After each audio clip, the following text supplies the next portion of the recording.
Hey, CM friends, Dave at my house, and I think I'm going to film today's in kind of a special new place that I've created. I'm going to kind of leave the dining room table area and head downstairs to kind of a new spot I've created.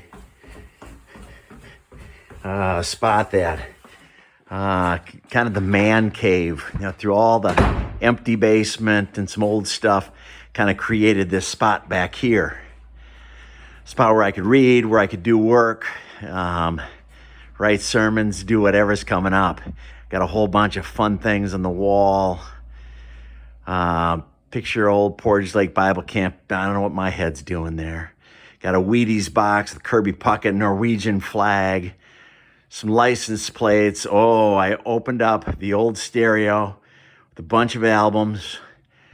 Tony Oliva, my favorite baseball player. Some super cool English soccer scarves. And of course, I've got the yoke here. And then if you look up in the ceiling, I've got some geese hanging there. And they were at our church one day at the end of a Sunday school session. And they were going to throw them away. And I said, I'm going to save the geese. It's just a place that I feel really, really comfortable. Hey friends, I brought you down to kind of my office in the Stark basement because it's kind of a comfortable place for me. It's a place that I'm surrounded by things that I'm familiar with, and honestly, I think I might spend some time down here, maybe even fix it up someday. But it reminds me of a story that happened to me when I was a senior in high school. I had a great relationship with my grandparents, and my grandfather had passed on, and my grandma was alone out in Fairfax, Minnesota. She had an apartment in town, and then she had the farm out in the country. And I got my friend Tim Hutchins, and I said, for a weekend, let's go up and visit Grandma together. I just thought it'd be cool to show him where the Nesberg family had been raised. And so he said, yeah, let's go. Got in our car, left the Twin Cities, Minneapolis, St. Paul, went out to the farm. And as we got out there, it was just gorgeous. And it was fun to see my grandma and introduce Tim to her. And then I said, let me show you the farm. And the farm was a ways out of town. And I was getting into my car, and my grandma said, well, why don't you take my car? My car probably needs a little carbon burned out of it. That's what she used to say. You need to drive it a little bit. And she had this old Oldsmobile Toronado, which was a classic car, but it was one of the first cars that had front wheel drive. So we were pretty sure that this car could easily take us down on the dirt roads, way down into the farm. So Tim and I got in the car. We drove into the darkness down to this area in the Minnesota River Valley. Big moon was shining, and I kind of showed him the area where the Nesberg's farm was, and where a lot of my history of my family had taken place. We were there for a while, and the rain started coming down, and I said, man, we better get back into town. We had Grandma's car, so we wanted to make sure we got back. And as we were driving back, I knew there was a shortcut that went up the Minnesota River Valley. It's this big steep hill, but it was this dirt road. And it kind of wound its way up the hill, and to the left, as you were going up, there was a steep drop off, and to the right, there was, big hills coming down, but this cool road going up. And I said, Grandma's Toronado can easily make it up this with front wheel drive. So sure enough, we turned our way up there, and I think Tim was a little nervous.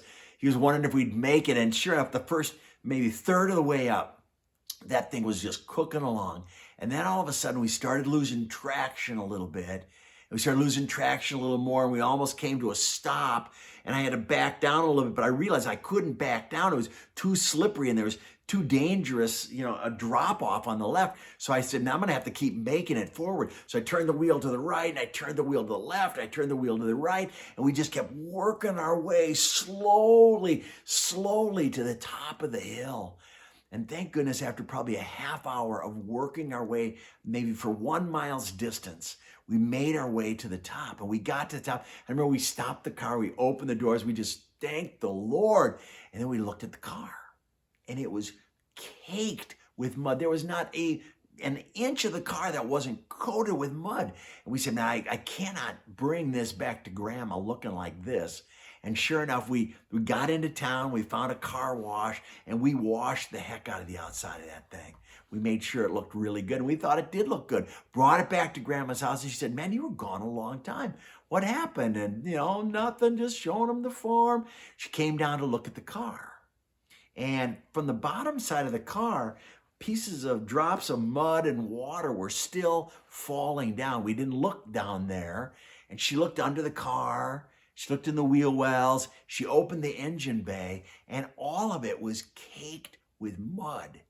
Absolutely trashed with mud. And my grandma looked at us and said, what in the world happened?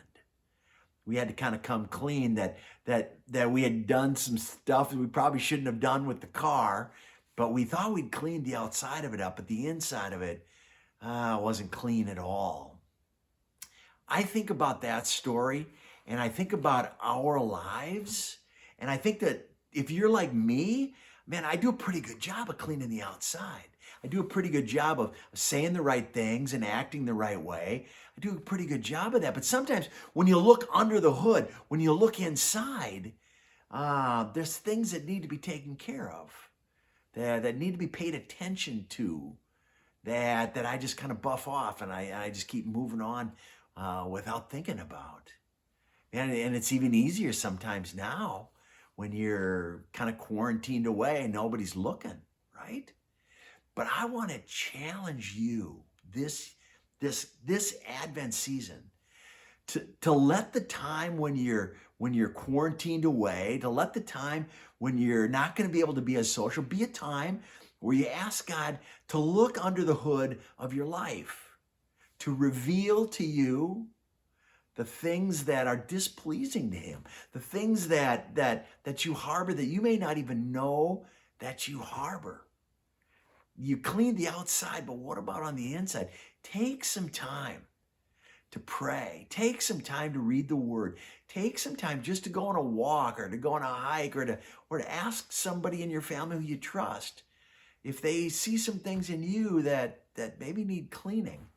If you look at the book of Mark, and I got to take off my glasses for this, Mark 4:22 says this, and it's awesome.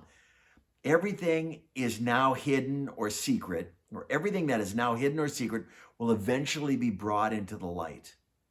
To those who are open to my teaching, more understanding will be given. But to those who are not listening, even that they have will be taken away from them. Did you get that? Those who are open to my teaching will understand, more understanding will be given. And to those who are not listening, what they have, even what they have, will be taken away. My encouragement to you is open up and let God show you what's under the hood this year and come out of this season refreshed and renewed by the love of Jesus Christ. That's what I'm going to be trying to do. God bless.